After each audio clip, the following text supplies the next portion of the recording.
రిచా గంగోపాధ్యాయ ఈ పేరుకి పెద్దగా పరిచయం అక్కర్లేదు. రానా దగ్గుపాటి హీరోగా వచ్చిన మొదటి సినిమాతో పరిచయం అయింది ఈ భామ.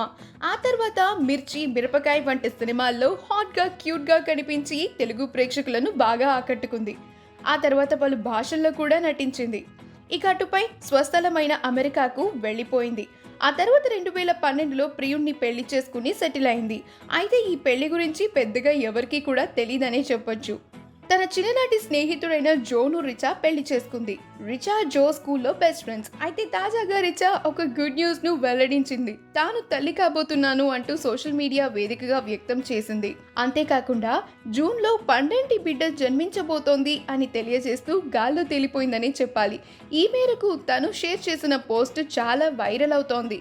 మొత్తానికి జూన్లో రిచా పండంటి బిడ్డకు జన్మనివ్వబోతున్నట్లుగా సమాచారం. ఈ న్యూస్ ని చూసిన అభిమానులందరూ రిచాకు కంగ్రాచులేషన్స్ చెప్తూ విషెస్ ను తెలియజేస్తున్నారు.